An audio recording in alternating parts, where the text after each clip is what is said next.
I have too many cars, and being someone that rents property and doesn't own it, and has limited parking spaces available for all of his crap cans, this was a huge problem in February. I had a car on a farm, I had a motorcycle on a farm, I had a car somewhere else, I had a car at the place I was renting, and of course the Honda CRX was at my mom's house, which was being sold in a couple of weeks.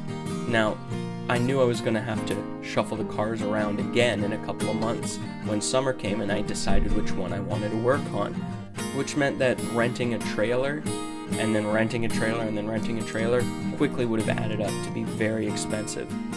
So I figured, why not fabricate a tow bar? My Subaru Legacy, sure, it's only the 4-cylinder, but it has a Class 3 hitch and it's rated to tow 3,500 pounds. And while the manufacturer recommends that you only tow 1,600 pounds with the Subaru, the CRX weighs in at just a little bit less than 2,000, so I figure it should be able to pull it no problem. Now, you hardly ever see anybody flat tow anything anymore, and I discovered that there was a very good reason for that later on, but at first, my biggest problem was getting the CRX unburied, getting it jumped and getting it started. Now, not only was it buried in a ton of snow, but it was right near the drain point for the gutters, so all of the rainwater that landed on the roof of the house ended up pooling around the CRX and freezing. At one point I had to pour even boiling water on the hood hinges because they froze open while I was working on the car. Now, all this shoveling and all of this spinning wheels later, I finally got the car unstuck, of course with the help of the Subaru, and I started drawing up plans to build my tow bar. Originally I thought I would use the mounting points for the tow hooks on the front of the vehicle, but those were too low, so I ended up using the mounting points that the front bumper would use. Finally getting the CRX out of the driveway required both cars pulling at the same time, and in fact one of the tires was so frozen to the ground that we discovered that it had completely peeled off the rim.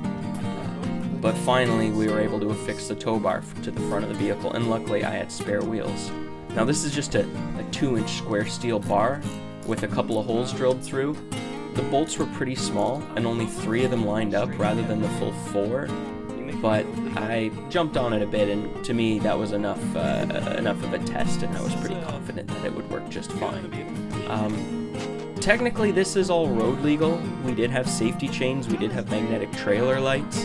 It's just flat towing, it turns out, is actually really, really sketchy. What do you think of all this Mickey Mouse bullshit here? It's bullshit.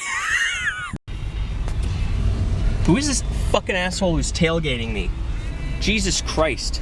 Why is he oh my god. Oh my god! There's no driver! It's a ghost car! Oh my god! What are we gonna do?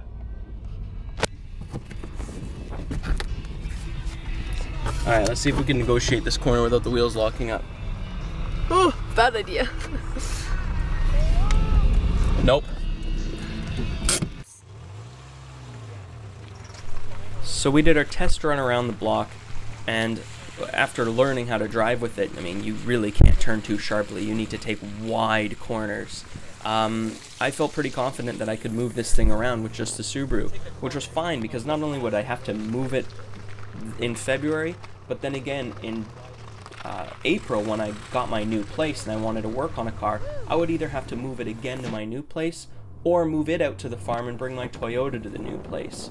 So that'll be in part 2. Stay tuned for the next video.